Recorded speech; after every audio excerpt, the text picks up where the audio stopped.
बघा माझं पिल्लू कसं येऊन झोपलंय माझ्या बाजूला. मी झोपले होते तर ती पण माझ्या बाजूला येऊन झोपली. काय झालं, रात्रभर झोपत नाही आणि दिवसा झोपा काढते. जेवायचं नाही तुला? हां, जेवायचं नाही? भूक नाही लागली पिल्लू तुला? तुझी एकदम शांत पडली. काय झालं? हां, पायाला परत जखम झाली. तिच्या पायाला पण काय झालं ते बघा. काय माहीत खात राहते. कुठं गेलं?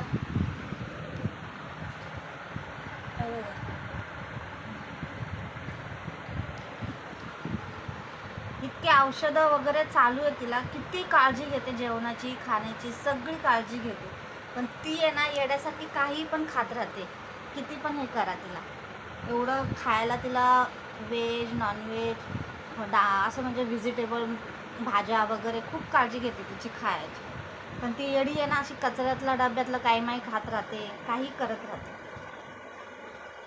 हॅलो गाईज, कसे आहात तुम्ही सगळे? बरे असाल नक्कीच. खूप ऊन आहे बाहेर. आज तर मला सुट्टी आहे, कामाला बुकिंग नाही. सुट्टी नाही म्हणजे मी काम सध्या थंड आहे माझं, त्याच्यामुळे मी घरातच आहे.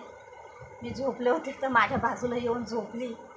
हे बघा, भूक नाही लागली तर तिला. आता 1 वाजला आहे दुपारचा. आणि आता तिला जेवायला देते. जेवण झालं की मग ती दिवसभर झोपा काढेल आणि संध्याकाळची इतकी परेशान करते, इतकी परेशान करते. नुसती खेळायला पाहिजे तिला, नुसतं खेळायला. लुझी, ए लुझी, लुझी, लुझी काय करते ग? ती बघ पडली लगेच.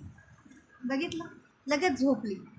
तिला नुसतं असं हाताने फिरवत राहा, असं फिरवा बस. असंच करत राहा तिला, नुसतं चोळत राहा, बाकी काही नको. दिवसभर खूप शांत राहते आणि संध्याकाळचं तिला काय मस्ती येते देव जाणे. जेवायचं ना पिल्लू तुला? जेवायचं ना? हां, भूक नाही लागली? संध्याकाळी बरोबर टाईम झाला ना का बरोबर जेवायला मागते. 7:30-8 वाजले का लगेच जेवायला दे. हाताला पकडेल, तोंडात हात धरेल आणि वडण. कशी शांत पडली बघा.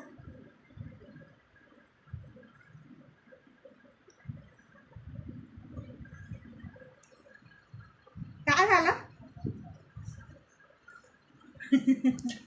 काय झालं?